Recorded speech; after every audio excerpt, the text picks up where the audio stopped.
మనశంకర్ వరప్రసాద్ చిరంజీవి సినిమాకి టిక్కెట్ ధరల పెంపుడికి తెలంగాణ సర్కార్ అనుమతి ఇచ్చింది. ప్రీమియర్ షో 600 రూపాయలకి అమ్మచ్చని చెప్పి ఆదేశాలు ఇచ్చింది. తన జీవోలో మల్టీప్లెక్స్లో 100 రూపాయలు పెంచుకునేందుకు అనుమతి ఇచ్చింది.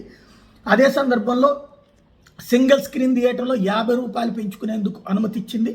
తద్వారా నిదనే ఓ పక్కన రాజాసాబుకు సంబంధించినటువంటి సర్క్యులర్ ఇవ్వడం, ఆ సర్క్యులర్ ఇచ్చినటువంటి సందర్భంగా పెద్ద ఎత్తున వివాదము తలెత్తింది. దాని మీద హైకోర్టు జోక్యం చేసుకుని ఆపేయమని చెప్పింది. ఆ సర్క్యులర్ని రద్దు చేస్తూ నిర్ణయం తీసుకుంది. ఆ మధ్యన కూడా సినిమాల రిలీజ్ ముందు వేసినటువంటి పిటిషన్లతో పిల్స్తో ఆపడం హైకోర్టు రాష్ట్ర ప్రభుత్వాన్ని తీవ్రంగా మందలించడం జరిగింది.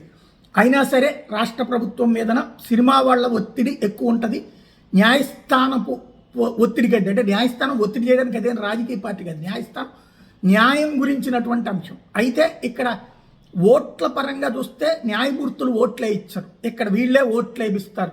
ఆ సినిమా కనుక ఆపితే వీళ్ళు ఎదురు తిరుగుతారు. క్రిందసారి జగన్ ఫేస్ చేశాడు, కేసీఆర్ ఫేస్ చేశాడు. కాబట్టి ఇప్పుడు వీళ్ళు న్యాయ వ్యవస్థ కంటే కూడా ఇక్కడ తమకి ఇదే ముఖ్యమన్నటువంటి కోణంలో నడుస్తూ వస్తున్నటువంటిది ప్రస్తుతం కీలక పరిణామాలు చోటు చేసుకుంటున్నాయి.